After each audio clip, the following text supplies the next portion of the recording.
Module 3.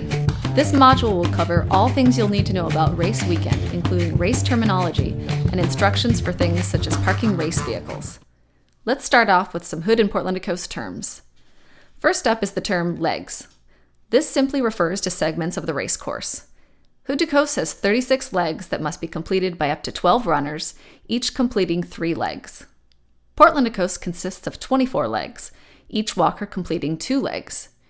Runners and walkers hand off a wrist wrap as legs are completed. Exchange. This is an area where one leg finishes and the next one begins. Vans park at these areas so runners and walkers can trade off.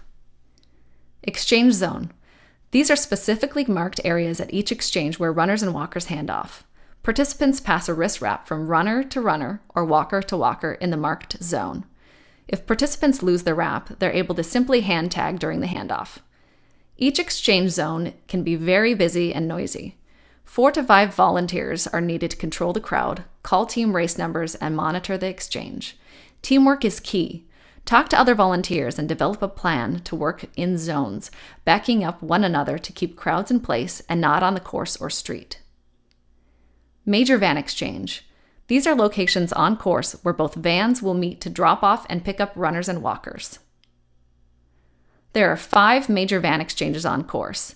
These are exchanges 6, 12, 18, 24, and 30. Now that we've reviewed some race terminology, let's move on to some important race rules. When running or walking, each participant must wear the following items: a race bib with completed medical information on back, and a race wrist wrap that is used for handoff. To ensure the safety of our participants, earbuds or headphones are not allowed to be worn during the event. However, clip-on speakers as well as music-playing devices that are located below the neck are permitted. In addition, alcohol use on course will not be tolerated, no exceptions. If you suspect a team is in possession of alcohol, please notify the exchange leader immediately. Let's now talk about the rules for participants during evening hours. Keeping our participants safe while on course is the #1 priority. Because the Hood and Portland to Coast Relays is an event that takes place for up to 36 hours, we ask each participant to wear a required number of safety items while running or walking. Between the hours of 6 p.m. and 7 a.m., participants while on course must wear the following items: a headlamp or flashlight, and 2 LED lights, one clip to the front and the second to the back. From 6 p.m. to 9 a.m., a reflective vest with reflective material on both the front and back is required to be worn. While team members are not racing, they are urged to wear the reflective vest while outside the van. However, they are not required. Major van exchanges also serve as sleeping areas for participants to rest. Exchanges 18, 24, Leg 24, and Exchange 30 will each have roped-off sleep areas where participants are allowed to sleep. Many teams will try and sleep next to their van. This is not safe. Teams caught sleeping next to their vans are subject to immediate disqualification. If you see a team sleeping in the parking area, immediately ask them to move. Get their team number and report them directly to the exchange leader for further action if needed. After you've selected a job, review the race rules and emergency procedures on our website. Go to www.hoodtocoast.com/rules. If you see a rule infraction while on course, find your exchange leader to assist in filing a penalty report. You will need the team number in order to file a valid report, so remember to take note of it. For life-threatening emergencies, police, or fire, call 911 first. Then locate your exchange leader. If you are in a no cell phone coverage area, ask the ham radio operator stationed at your exchange to contact emergency services. For all other non-emergencies, such as vehicle breakdowns, lost runners, or equipment failures, ask your exchange leader for assistance. Exchange leaders are the only persons authorized to use the exchange radio. A motorcycle or bicycle patrol crew will be monitoring participants on the race course, depending on the area as well. For more information on race rules, please take a look at the participant handbook available on our website and also with the exchange leader. Van issues happen from time to time, such as keys being locked in a van or flat tires.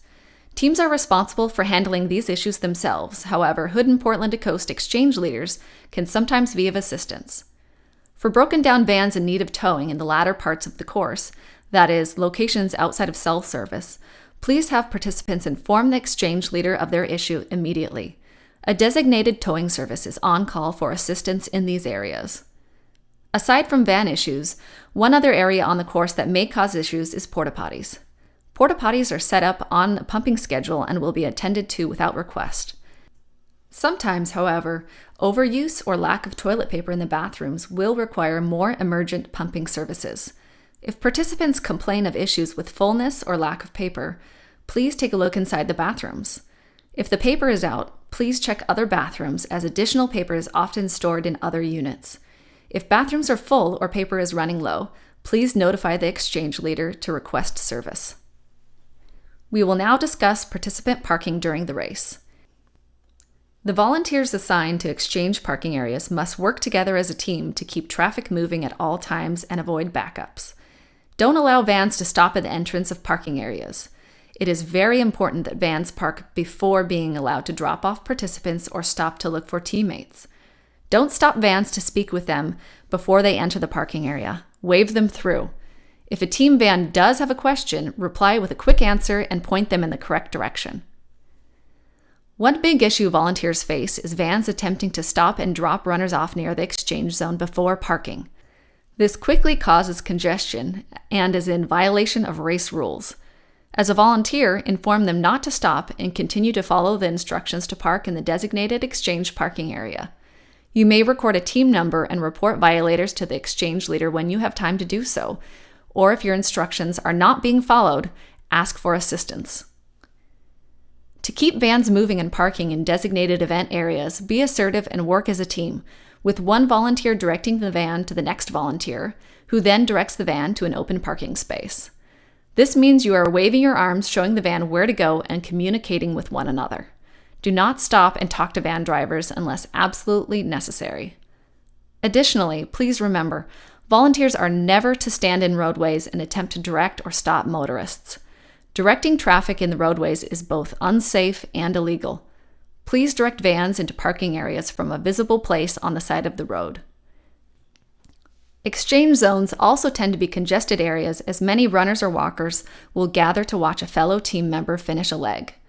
Please make sure only the next subsequent runner or walker enters the exchange zone where the number is called.